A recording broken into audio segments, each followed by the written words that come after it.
نحمده ونصلي على رسوله الكريم اما بعد فاعوذ بالله من الشيطان الرجيم بسم الله الرحمن الرحيم رب اشرح لي صدري ويسر لي امري واحلل عقدة من لساني يفقهوا قولي ولا شيء اعظم بركة من هذا القرآن.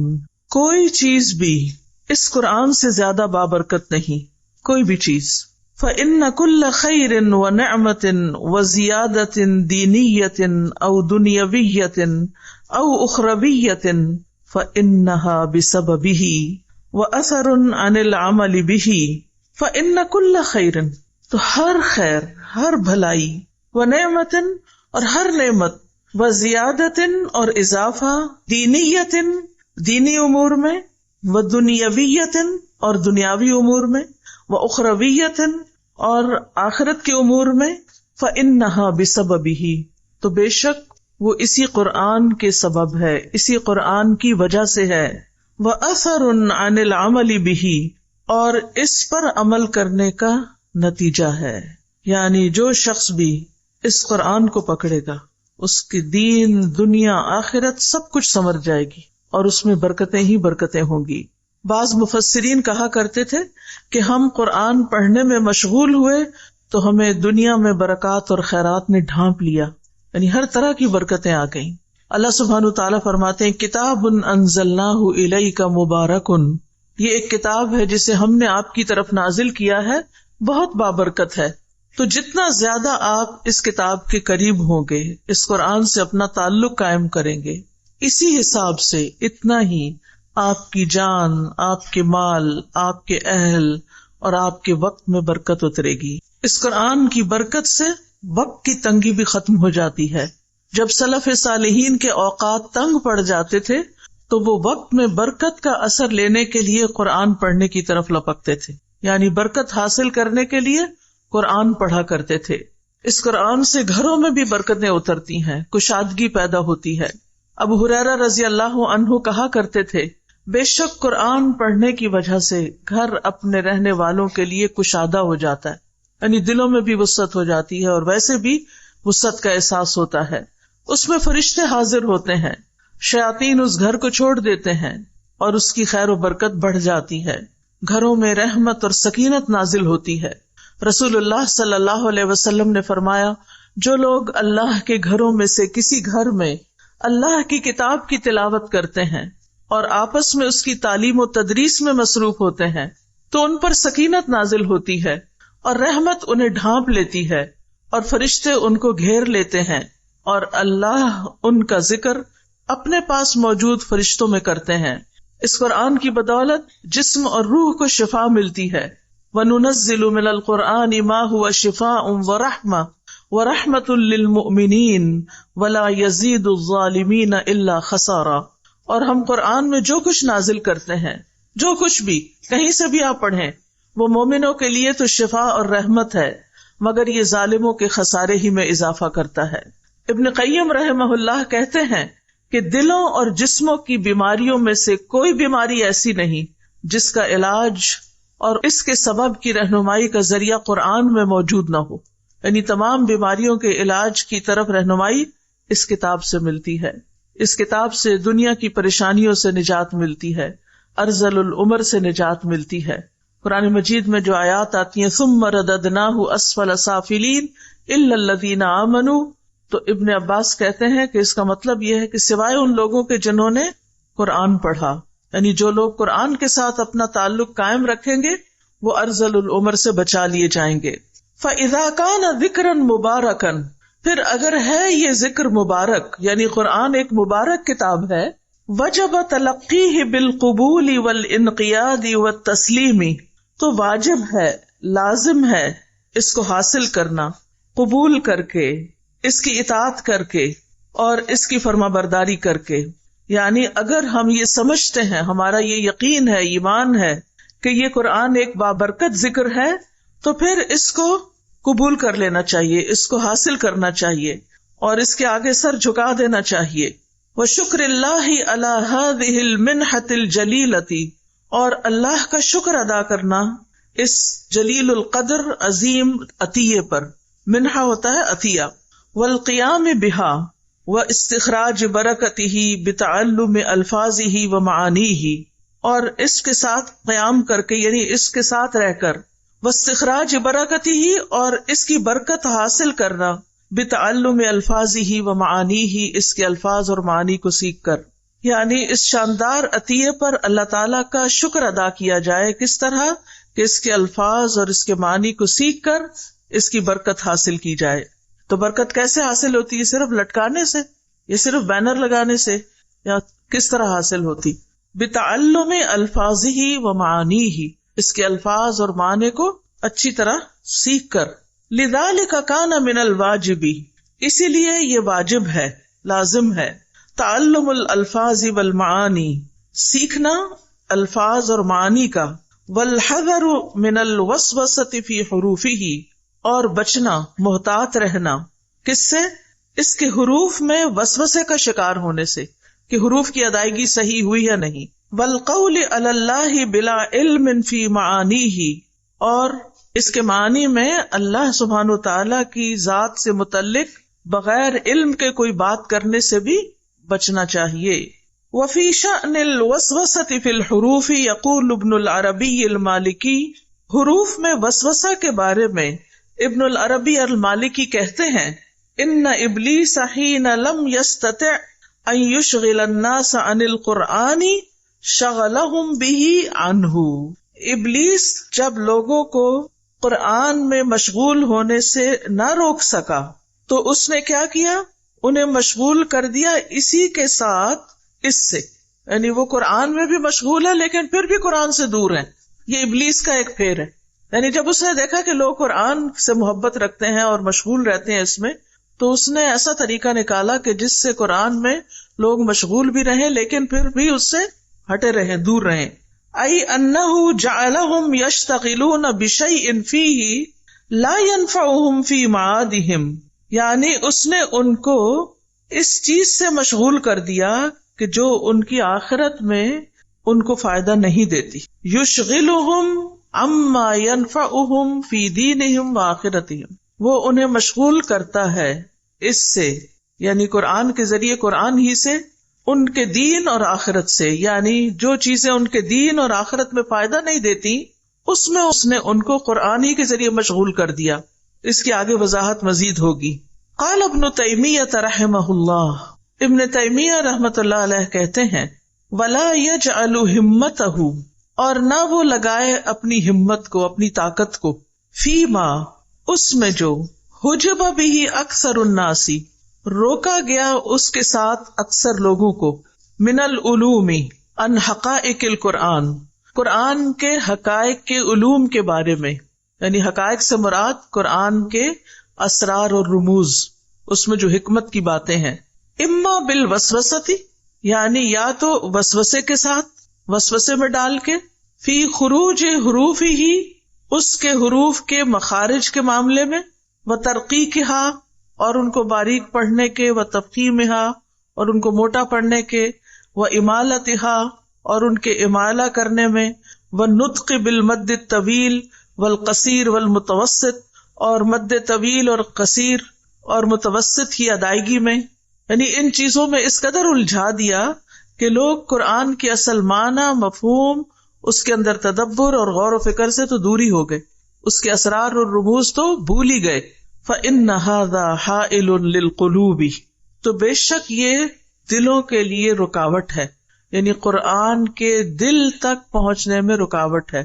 بہت زیادہ ان چیزوں کے اندر، تجوید کے قواعد کے اندر بہت زیادہ الجھنا اور بہت زیادہ وقت لگانا، اور پھر اتنا کہ اس میں ہر وقت وسوسے کا شکار رہنا کہ یہ حرف ٹھیک نہیں پڑا یا وہ حرف ٹھیک سے ادا نہیں ہوا، یا جب کسی کے سننا تو اس میں بھی صرف اس کی تجوید کی غلطیاں نکالنے پہ توجہ رکھنا جو ہے، یہ قرآن کو حلق تک تو رہنے دیتا ہے لیکن حلق سے نیچے نہیں اترنے دیتا، دل تک نہیں جانے دیتا، دل تک جانے میں رکاوٹ بن جاتا ہے.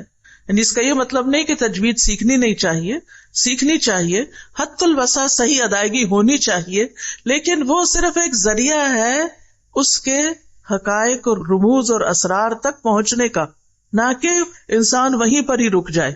قاطع لہا عن فہم مراد الرب من کلامہ، وہ اس کو منقطع کرنے والا ہے، اس کو کاٹ دینے والا ہے، عن فہم سمجھ سے، مراد الرب رب کی مراد سے، من کلامہ اس کلام کے، یعنی وہ کلام جس کو وہ اتنی باریکی کے ساتھ پڑھ رہا ہے، رب اس سے کیا چاہتا ہے اس کی طرف تو توجہ ہی کوئی نہیں، اس کی طرف تو دھیان ہی نہیں، سارا دھیان اس طرف ہے کہ مد کی ادائیگی کیسے ہوئی، یا کس حرف کو کیسے پڑھا، ادغام کیا کہ نہیں کیا، غنہ کیا کہ نہیں کیا، یعنی قرات کی تحسین میں اتنا زیادہ وقت لگا دینا اور اتنی زیادہ اس میں توجہ رکھنا کہ اس سے آگے جانا ہی نہ، اس کے آگے اس کے معنی اور اس کی گہرائی میں اترنا ہی نہ. تو یہ چیز بھی شیطان کا ایک طریقہ ہے کہ لوگوں کو قرآن میں ہی مشغول رکھے، لیکن قرآن کے مفہوم، رب کا جو مقصود و مطلوب ہے انسان سے، اس تک پہنچنے ہی نہ دے، اس تک جانے ہی نہ دے. یعنی مطلب آپ کو سمجھ آ گیا ہوگا نا کہ تجوید میں اتنا زور دینا، مخارج وغیرہ کا اتنا دھیان رکھنا کہ قرآن پڑھتے ہوئے بھی اللہ کے کلام کو سمجھنے سے محروم رہنا. تو یہ چیز قرآن کو، اللہ کے کلام کو سمجھنے میں رکاوٹ بن جاتی ہے. وَالْحَذَرُ مِنَ الْقَوْلِ عَلَى اللَّهِ بِلَا عِلْمٍ، اور بچنا چاہیے، دوسری چیز ایک اور جس سے بچنا چاہیے وہ کیا ہے؟ اللہ پر بغیر علم کے بات کرنا. عن ابن عباس رضی اللہ عنہ، ابن عباس رضی اللہ عنہ کی روایت ہے، قال کہتے ہیں، قال رسول اللہ صلی اللہ علیہ وسلم، رسول اللہ صلی اللہ علیہ وسلم نے فرمایا، من قال فی القرآن بغیر علم فلیتبوأ مقعدہ من النار، جو شخص قرآن میں بغیر علم کے بات کرے اسے چاہیے کہ اپنا ٹھکانہ جہنم میں بنا لے. یعنی قرآن کو صحیح طور پر سمجھے بغیر صرف ظاہری الفاظ کا من مانا مفہوم نکالنا اور اللہ سبحانہ تعالیٰ سے وہ باتیں منسوب کر دینا جو اس نے فرمائی ہی نہیں، جو اس کا مطلب ہی نہیں، مقصد ہی نہیں، وہ باتیں اپنی طرف سے اپنی خواہشات کی بنا پر کہنا. فمن قال فی القرآن برأیہ، تو جس نے کچھ کہا قرآن میں اپنی رائے سے، فقد تکلف ما لا علم لہ بہ، تو تحقیق وہ تکلیف کرتا ہے اس چیز کی جس کا اس کو علم ہی نہیں. یعنی اپنی رائے سے بات کرتا ہے تو وہ ایسی چیز کی تکلیف کرتا ہے جس کا اس کو علم نہیں. وسلک غیر ما امر بہ، اور وہ ایسے رستے پہ چل پڑتا ہے جس کا اس کو حکم نہیں دیا گیا. فلو انہ اصاب المعنی، پھر اگر وہ معنی تک پہنچ ہی جاتا ہے، فی نفس الامر، اس معاملے میں، لکان قد اخطأ، تو بھی اس نے غلطی کی. یعنی اگرچہ وہ درست معنی تک بھی پہنچ جاتا ہے پھر بھی غلط طریقہ ہے یہ.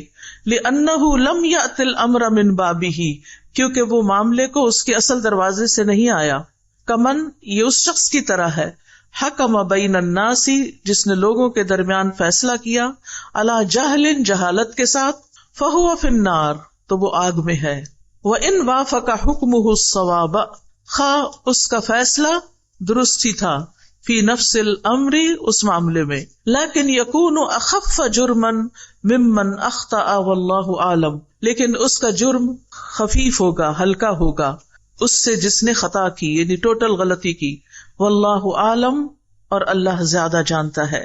ان عبداللہ بن مرہ ان ابی معمر قال، عبداللہ بن مرہ ابو معمر سے روایت کرتے ہیں، کہتے ہیں، قال ابو بکر الصدیق، ابو بکر صدیق رضی اللہ عنہ کہتے ہیں، ای ارض تقلنی، کون سی زمین مجھے اٹھائے گی، حتی اذا اقلت سحابا ثقالا ہوتا، تو اقلہ کا معنی اٹھانا، یعنی ہوا بادلوں کو جب اٹھا لیتی، پانی اٹھا لیتی، تو کون سی زمین مجھے اٹھائے گی.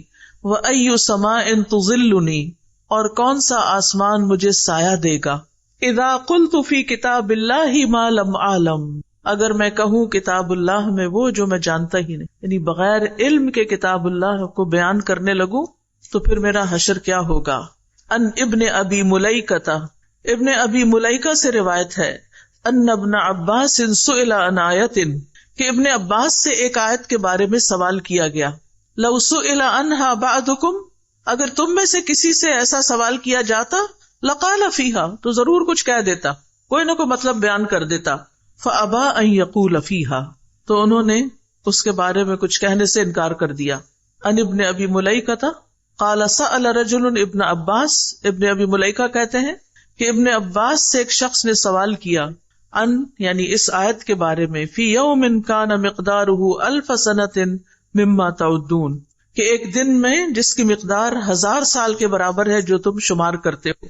فقال له ابن عباس فما، تو ابن عباس نے جواب دینے کی بجائے کہا تو کیا خیال ہے تمہارا، یوم کان مقدارہ 50,000 سنۃ، وہ دن جس کی مقدار 50,000 سال کے برابر ہے، یعنی پھر اس دن کے بارے میں تم کیا کہتے ہو.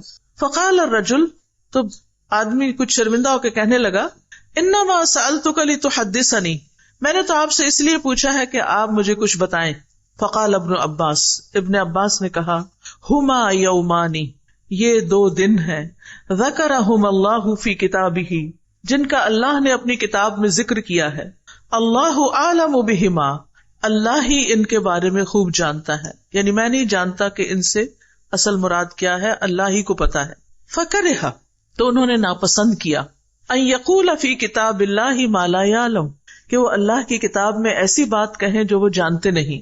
وقال اللیث عن یحیی بن سعید عن سعید بن المسیب، اور لیث کہتے ہیں یحییٰ بن سعید سے اور وہ سعید بن مسیب سے، انہ کان لا یتکلم الا فی المعلوم من القرآن، کہ سعید بن مسیب جو تھے قرآن میں صرف اسی چیز کے بارے میں بات کرتے تھے جس کا ان کو علم ہوتا تھا. حالانکہ کتنے بڑے تابعی تھے، کتنا زیادہ علم تھا ان کے پاس، لیکن قرآن میں اپنی طرف سے کوئی مفہوم بیان نہیں کرتے تھے، اپنی طرف سے کوئی بات نہیں کہتے تھے، جس کا علم ہوتا صرف اتنا ہی بتاتے، اس سے آگے نہیں. وقال ابن شوذب، ابن شوذب کہتے ہیں، حدثنی یزید ابن ابی یزید، مجھ سے یزید بن ابی یزید نے بیان کیا، قال کننا نسأل سعید بن المسیب عن الحلال والحرام، کہ ہم سعید بن مسیب سے حلال حرام کے بارے میں پوچھتے تھے، سوال کرتے تھے. وکان اعلم الناس، اور وہ لوگوں میں سب سے زیادہ علم رکھتے تھے. فاذا سألناه عن تفسیر آیت من القرآن، پھر جب ہم آپ سے قرآن کی کسی آیت کی تفسیر پوچھتے، سکت، چپ ہو جاتے، کأن لم یسمع، گویا کہ انہوں نے سنا ہی نہیں، یعنی اگر علم نہیں ہوتا تھا تو سنی انسنی کر دیتے تھے، جواب بھی نہیں دیتے تھے. فهذه الآثار الصحیحۃ، تو یہ صحیح آثار، روایات، وما شاک لها، اور جو ان سے ملتی جلتی ہیں، عن ائمۃ السلف، ائمہ السلف سے، محمولۃ علی تحرجہم عن الکلام فی التفسیر بما لا علم لهم به، یہ اس بات پر محمول ہے، یعنی ان کو اس بات پر محمول کیا جائے گا، سمجھا جائے گا کہ سلف صالح جو تھے وہ تفسیر کے بارے میں کلام کرنے میں گناہ محسوس کرتے تھے جس کا ان کو علم نہیں ہوتا تھا، یعنی وہ حرج محسوس کرتے تھے، گناہ سمجھتے تھے کہ جس مسئلے کا علم نہیں اس کے بارے میں کوئی بات کی جائے. فَأَمَّا مَن تَكَلَّمَ بِمَا يَعْلَمُ مِن ذَلِكَ، تو جو بھی کلام کرتا اس چیز کے ساتھ جس کو وہ جانتا ہوتا تھا اس میں سے، لغتاً و شرعاً، لغت کے اعتبار سے اور شریعت کے اعتبار سے، فلا حرج علیہ، تو اس پر کوئی حرج نہ تھا، یعنی اس شخص پر کوئی الزام نہیں، کوئی حرج نہیں، کوئی گناہ نہیں. وَلِهَذَا رُوِيَ عَنْ هَؤُلَاءِ وَغَيْرِهِمْ أَقْوَالٌ فِي التَّفْسِيرِ وَلَا مُنَافَاتٌ، اسی لیے ان لوگوں سے اور ان کے علاوہ سے تفسیر میں متعدد اقوال منقول ہوئے ہیں اور ان میں کوئی تعارض بھی نہیں، منافات، ایک دوسرے کی نفی نہیں کرتے، حالانکہ ہر ایک کی رائے الگ بھی ہوتی ہے یا معنی الگ بھی بیان کیا ہوتا ہے، لیکن پھر بھی وہ الگ الگ بیان کرنے کے باوجود ان میں کوئی تعارض نہیں ہوتا، یعنی وہ سارے معنی اس سے نکلتے ہوتے ہیں. یعنی اتنی احتیاط کا مطلب یہ نہیں کہ انہوں نے قرآن کا علم حاصل ہی نہیں کیا یا اس کے اندر کوئی معنی بیان ہی نہیں کیا، ہاں جو جانتے ہوتے تھے وہ ضرور بیان کرتے تھے اور اس میں محنت کرتے تھے. لِأَنَّهُمْ تَكَلَّمُوا فِي مَا عَلِمُوهُ، کیونکہ انہوں نے کلام کیا اس کے بارے میں جس کو انہوں نے جانا، جو وہ جانتے تھے. وَسَكَتُوا عَمَّا جَهِلُوهُ، اور وہ خاموش رہے جس کے بارے میں وہ جانتے نہیں تھے، لا علم تھے. وَهَذَا هُوَ الْوَاجِبُ، اور یہی واجب ہے، عَلَى كُلِّ أَحَدٍ، ہر ایک پر، سب کو ایسا ہی کرنا چاہیے. کیا؟ جو معلوم ہے وہ بیان کر دیا جائے اور جو معلوم نہیں اس پر خاموشی اختیار کی جائے. فَإِنَّهُ كَمَا يَجِبُ السُّكُوتُ عَمَّا لَا عِلْمَ لَهُ بِهِ فَكَذَلِكَ يَجِبُ الْقَوْلُ فِي مَا سُئِلَ عَنْهُ مِمَّا يَعْلَمُهُ. تو جس طرح واجب ہے سکوت اختیار کرنا، خاموشی اختیار کرنا اس چیز کے بارے میں جس کا انسان کو علم نہ ہو، اسی طرح فَكَذَلِكَ يَجِبُ اتنا ہی واجب ہے انسان پر القول بات کرنا فیما سئل عنہ جس کے بارے میں اس سے سوال کیا جائے، مما یعلمہ اس میں سے جس کو وہ جانتا ہے، یعنی جس کے پاس علم ہے اور وہ جانتا ہے، معنی جانتا ہے، مفہوم جانتا ہے، تو اس پر اتنا ہی ضروری ہے کہ پھر اس علم کو آگے بیان کر دے، علم کو چھپائے نہیں۔ لقولہ تعالی اللہ تعالیٰ کے اس فرمان کے مطابق لَتُبَيِّنُنَّهُ لِلنَّاسِ وَلَا تَكْتُمُونَهُ کہ تم اس کو ضرور لوگوں کے لیے بیان کرو گے اور اس کو چھپاؤ گے نہیں۔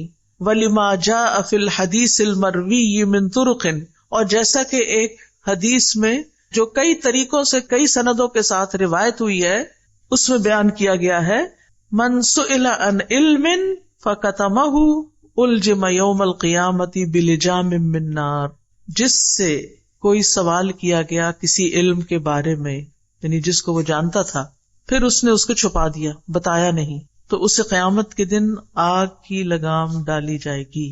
تو علم کو بیان کرنا بھی ضروری ہے، لیکن علم کو علم کے ساتھ، جہالت کے ساتھ نہیں، لا علمی کے ساتھ نہیں۔ تو کیا بات سمجھ میں آئی؟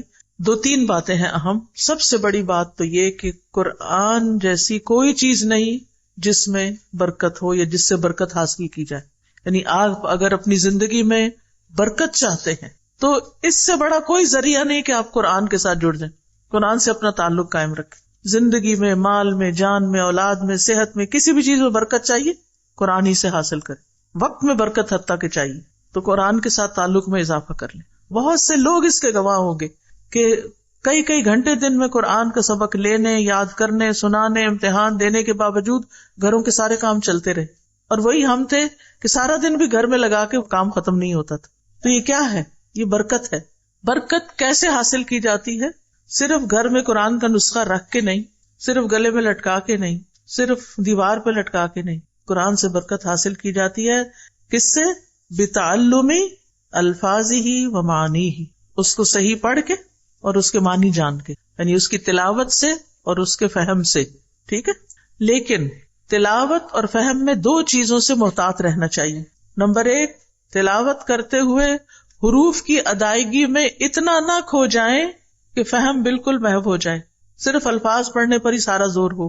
اور معنی کے متعلق کس چیز سے بچنا ضروری ہے؟ کہ بغیر علم کے کچھ بیان نہیں کرنا، اچھی طرح جاننا ہے، سمجھنا ہے، اور جو کچھ علماء نے کہا ہے اس کو آگے بے شک روایت کر دیں، اس معنی کو آگے بھی بیان کر دیں جو تفاسیر میں لکھا ہوا ہے، جو صحیح منقول ہے، اور جو صحیح معنی قرآن کے ملتے ہیں ان کو آگے بیان کر دیا جائے تو اس میں کوئی حرج نہیں۔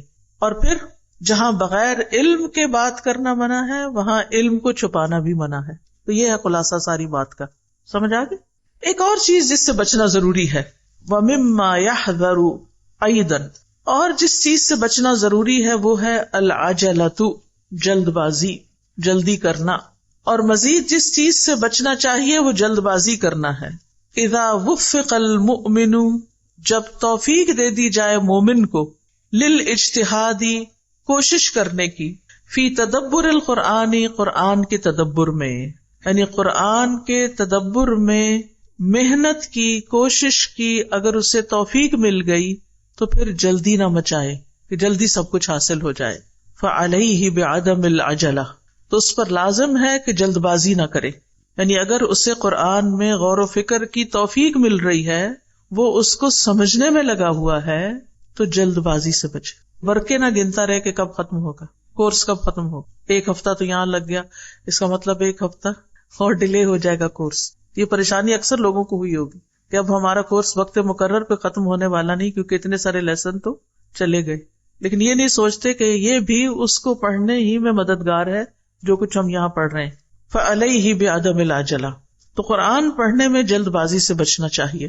عامر بن شرحبیل شعبی سے روایت کرتے ہیں، وہ کہتے ہیں کہ عبداللہ بن مسعود نے کہا، قرآن کو ایسے تیز تیز نہ پڑھو جیسے اشعار پڑھے جاتے ہیں، اور اسے ایسے نہ بکھیرو جیسے کہ گھٹیا کھجوریں بکھیری جاتی ہیں، بلکہ اس کے عجائبات کے پاس رک جاؤ اور اس کے ساتھ دلوں کو تحریک دو، یعنی جوش دلاؤ، جذبہ پیدا کرو۔ ابن مسعود کہتے ہیں کہ ہم میں سے جب کوئی آدمی 10 آیات سیکھ لیتا تو اس سے آگے نہ بڑھتا یہاں تک کہ ان کے معنی کو معلوم کر لیتا اور اس پر عمل کرنا بھی سیکھ لیتا. ابن عمر کہتے ہیں کہ اس امت کے شروع میں نبی صلی اللہ علیہ وسلم کے اصحاب میں سے جو اہل علم و فضل تھے وہ قرآن میں سے ایک سورت یا اس طرح کی کوئی مقدار حفظ کرتے تھے. ان کو قرآن پر عمل کرنا عطا کیا گیا تھا، یعنی بہت زیادہ نہیں پڑھتے تھے، جو پڑھتے تھے اس پر عمل بھی کرتے تھے.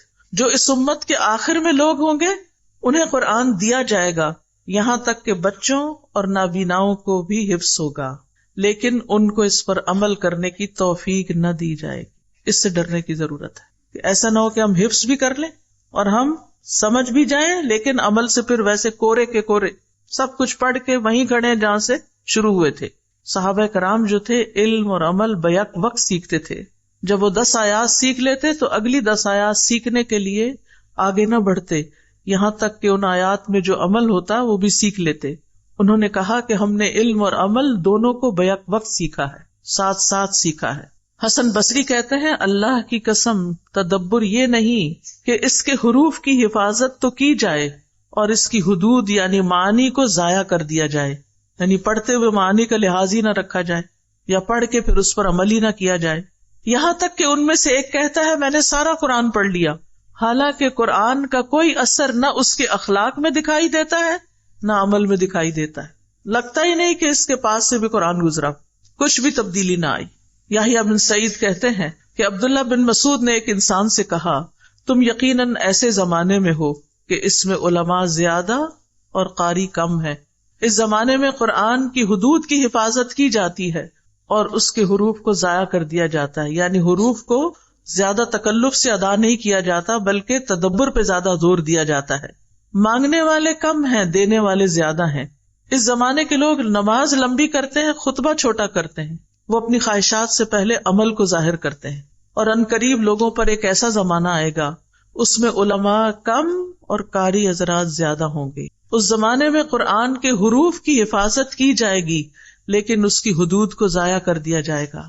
مانگنے والے زیادہ ہوں گے، دینے والے کم ہوں گے. اس میں لوگ خطبہ لمبا کریں گے، نماز چھوٹی کر دیں گے. اور اس زمانے میں لوگ اپنے عمل سے پہلے اپنی خواہشات کو ظاہر کریں گے. تو کس چیز سے بچنا چاہیے؟ جلد بازی سے بچنا چاہیے. وَمِمَّا يَدُلُّ عَلَى ذَلِكَ، اور اس پر جو چیز دلالت کرتی ہے، ما يُرْوَى عن ابن عباس، جو ابن عباس سے روایت کی جاتی ہے. قال، وہ کہتے ہیں قدم علی عمر رجل، عمر رضی اللہ عنہ کے پاس ایک شخص آیا. فجعل عمر يسألہ عن الناس، تو عمر رضی اللہ عنہ اس سے لوگوں کے بارے میں پوچھنے لگے، لوگوں کے حالات کے بارے میں معلوم کرنے لگے. فقال یا امیر المؤمنین، وہ شخص کہنے لگا اے امیر المؤمنین، قد قرأ القرآن منہم کذا و کذا، کہ ان میں سے ایسے اور ایسے نے قرآن پڑھ لیا ہے، یعنی بہت لوگوں نے قرآن پڑھ لیا ہے، اتنے لوگ قرآن پڑھ چکے ہیں. فقلت واللہ ما احب ان یسارعوا یومہم ھذا فی القرآن ھذہ المسارعہ. فقلت، تو میں نے کہا، کس نے کہا؟ ابن عباس کہتے ہیں میں نے کہا واللہ، اللہ کی قسم، ما احب، میں پسند نہیں کرتا، یومہم ھذا، ان کے اس دن میں، فی القرآن، قرآن کے بارے میں، ھذہ المسارعہ، یہ جلدی، یعنی میں نہیں پسند کرتا کہ لوگ اس زمانے میں قرآن کو اتنا جلدی پڑھیں.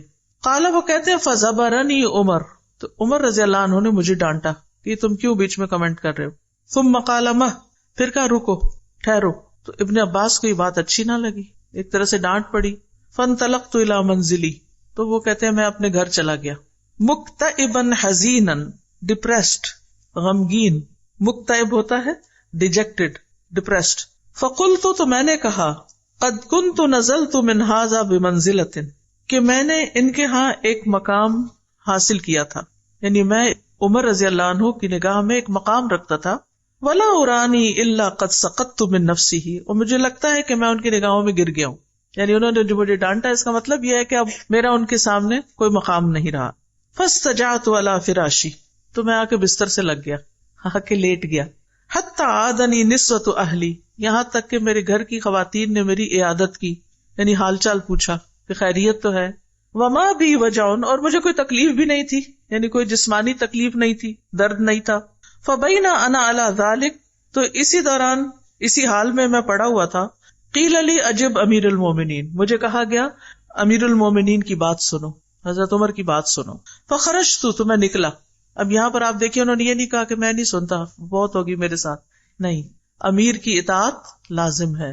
فاذا هو قائم علی الباب ينتظرنی، تو وہ دروازے پہ کھڑے میرا انتظار کر رہے تھے. فاخذ بیدی، تو انہوں نے میرا ہاتھ پکڑ لیا. ثم خلا بی، پھر مجھے ایک طرف لے گئے، یعنی خالی کیا، یعنی گھر والوں سے الگ کر کے بات کی. فقال، کہنے لگے، ما الذی کرہتا، تمہیں کیا چیز ناپسند آئی تھی؟ مما قال الرجل آنفا، یہ شخص نے جو بات کی تھی اس میں ایسی کون سی ناپسندیدگی کی بات تھی؟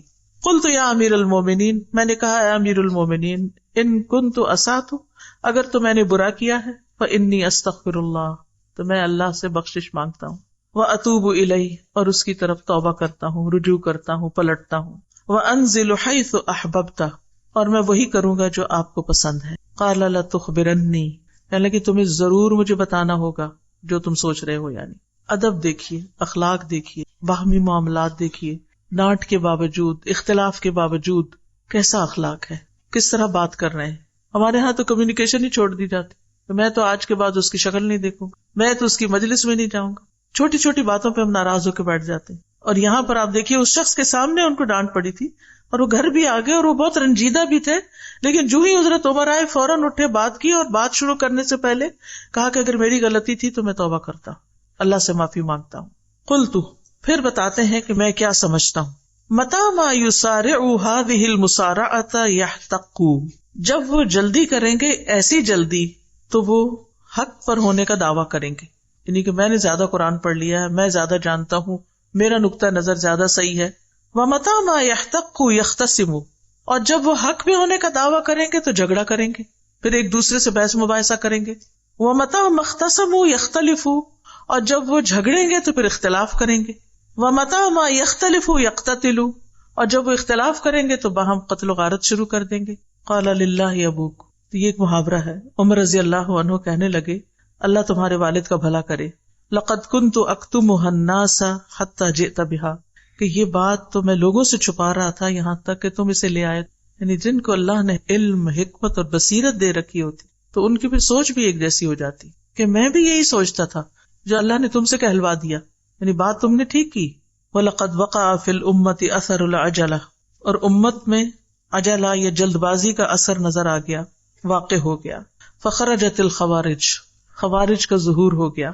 الذین یقرؤون القرآن، جو قرآن پڑھتے ہیں، ولکنہ لا یجاوز تراقیہم، لیکن قرآن ان کی ہنسلی کی ہڈی سے نیچے نہیں اترتا، حلق سے نیچے نہیں اترتا، بس صرف پڑھے چلے جاتے ہیں.